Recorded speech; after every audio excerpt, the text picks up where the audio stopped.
Iconic SNL musical performances: Adele, Taylor Swift, Beyonce and Nirvana. There have been countless amazing musical moments on Saturday Night Live.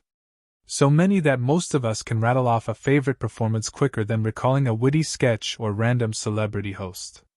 Week after week, year after year, that simple yet standard intro, ladies and gentlemen, has moved us to sit back for a few minutes and absorb those spotlight moments.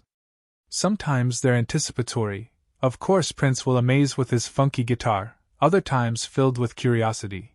Who is this Saint Vincent singing, digital witness? For a show closing in on 1,000 episodes, that's a lot of listening and discovering.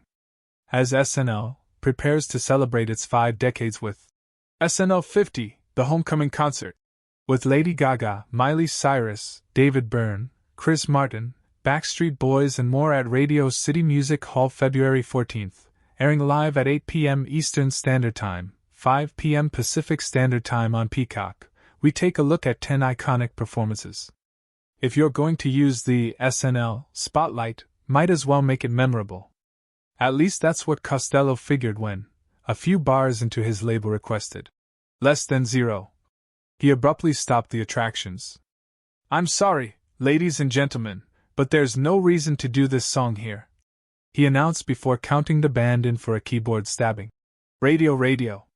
The stunt got him banned from the show until 1989, but as Costello told Zane Lowe in 2021, "I just wanted them to remember us." It was likely the most avant-garde performance to grace the SNL stage at that point in the show. While Bowie's Ziggy Stardust had captured imaginations years earlier, it was still an anomaly to see a live TV performance showcase such alien appeal. With performance artists Klaus Nomi and Joey Arias carrying him to and from the microphone in a sculpted costume that encased his legs, Bowie used his hands to gesture and his eyeliner-rimmed eyes to pierce the camera through a mesmerizing rendition of the song. The performance is recalled for her decision to rip up a photo of Pope John Paul II at song's end, meaning O'Connor's stunning vocal work is often overshadowed by the memory of her action. As shared in the recent Ladies and Gentlemen, 50 Years of SNL Music documentary, producers were unaware of O'Connor's plans to commit religious blasphemy. But shelving that controversy for a moment, O'Connor's a cappella vocals and unwavering gaze are reminders of the potent effect she had as a singer-songwriter. Kurt Cobain, Dave Grohl and Chris Novoselic had barely poked their heads above the underground grunge scene to sniff out the mainstream world when Nirvana made its first of 2 appearances on SNL.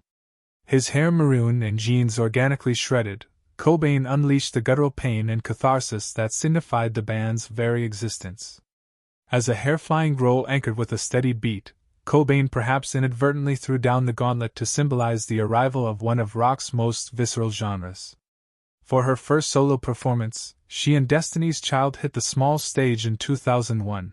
Bey immediately demonstrated what made her not just a star, but a supernova. Between her fierce vocals, confident strutting and gliding dance moves, this was a performance that prompted you to sit up and take notice. That future husband Jay-Z joined her was beside the point.